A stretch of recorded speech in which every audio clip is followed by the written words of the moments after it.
Everson Griffen is expected to return with the Minnesota Vikings after spending a year on two different teams and only starting two games the entire 2020 season. In the 2020 offseason, the Everson Griffen and Minnesota Vikings parted ways. It had to be done. I mean, Everson Griffen was coming off of a great season of his career. I mean, he was looking like a possible comeback player of the 2020 season. Of course, he wasn't, but he was looking like he should be. And with the Minnesota Vikings, he was a comeback player. And a lot of this is because of Danielle Hunter. I mean, the reason why Everson Griffen and Danielle Hunter were so good was because they were working alongside each other. Well, now, if Everson Griffen comes back, this will be the case. He did sign a one-year deal with the Dallas Cowboys and was traded midseason to the Detroit Lions. On both teams, I don't think he's going to stay with the Detroit Lions at all. I think that he is going to come with the Minnesota Vikings. And at this point, it's almost a guarantee because it's better off for both sides. I mean, the Minnesota Vikings, this is a clear need. We need Everson Griffen. We did not look good at all without Everson Griffen and without Danielle Hunter and without anybody else. Our defense was terrible. We were a bottom 5 defense in the NFL, and we need Everson Griffen. Well, Everson Griffen needs us as well. I mean, I don't see a better spot for Everson Griffen to go. I don't think any other scheme he would work in. He knows this. He knows the Mike Zimmer. He's been with Mike Zimmer throughout all of Mike Zimmer's career as a head coach.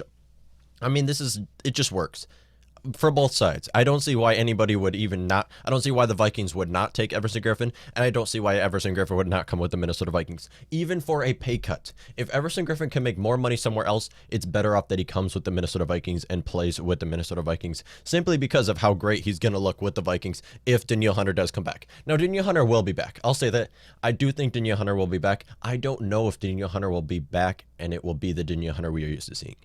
I mean, Vikings fans are really just assuming that Danielle Hunter can come off of this injury and look like he's going to be great again. Of course, it's a possibility. We've seen it around the NFL. This has been a possibility.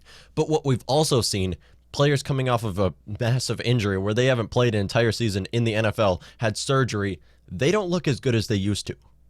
And this is what I'm scared. I mean, of course, we know Danielle Hunter's great. We've seen Danielle Hunter be great. We don't know if he's going to be great coming off of an injury. Alongside Everson Griffen, this will help. Of course, the Vikings had no pass rush in the 2020 season as a whole. I mean, even when we had Yannick Ngakoue, there wasn't much of a pass rush because of how bad our secondary was. There was always open guys. It was hard to get sacks. It was hard to get to the passer because there was always open guys in the field. Now, this season, if the Everson Griffen and Danielle Hunter come back, I mean, this is the yin and yang right here. I mean, we have seen how great this duo looks together. Everson makes Danielle Hunter look better. Danielle Hunter makes Everson look better. And honestly, at this point, they will make our future defensive ends look better.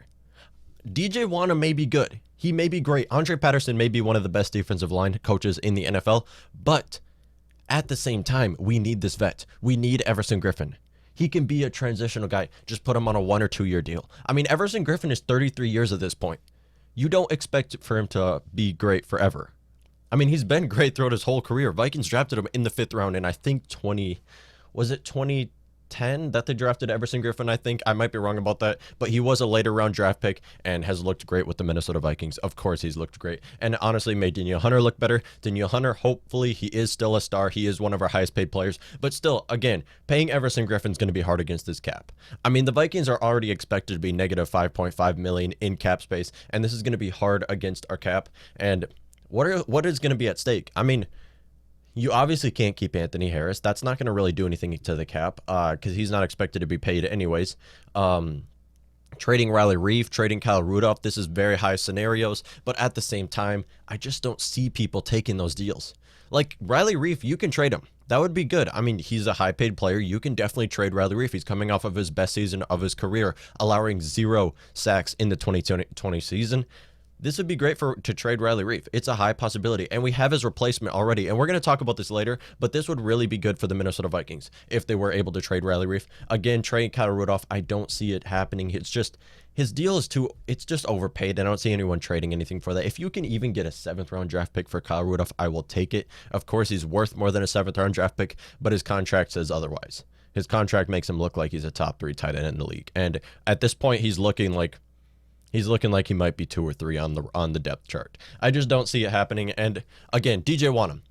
I'm very high on DJ Wonnum. He's going to be great. He's going to have a great career with the Minnesota Vikings. But you need that transitional piece. Everson Griffen is that guy that can transition DJ Wonnum into being a defensive star. If Everson Griffen could start at, what would he start at? Left defensive end this 2020 season or 2021 season. You can transition DJ Wanham into being the next guy up, the guy who can be alongside Danielle Hunter. And then we can have 2 set defensive ends right there. And that helps tremendously. I mean, you don't have to focus on defensive ends. And there's a lot of needs for the Vikings this offseason. And if you just sign Everson Griffen, it will fix that. So please, put Everson Griffen on a 2-year deal. He can transition DJ Wanham into being a defensive star and be alongside Danielle Hunter. And we love the duo between Everson Griffen and Danielle Hunter. Not to mention that, Everson Griffen is the hype man. I mean, Everson Griffen is loved by this team. He's huge. He's a locker room leader. If you can bring Everson Griffen, and I do think he will take a pay cut to play with the Minnesota Vikings. I think he's that much of a team guy. I love Everson Griffen. If you can bring him back on just a 2-year deal, he will likely retire after that. I mean, he is 33. Usually players don't even play into their 30s. He doesn't need to play. Of course, he has a bunch of money already. But still, if he can play into his 30s, you put him on a 2-year deal, finish his career with the Minnesota Vikings, this would be huge and a great transitional piece, adding a veteran to the defense. I would love to see the Vikings add Everson Griffen back to the roster on a 1 or 2-year deal and hopefully trade someone because this is going to be tough against the cap again. I do think he will take a pay cut, though. Let me know what y'all think.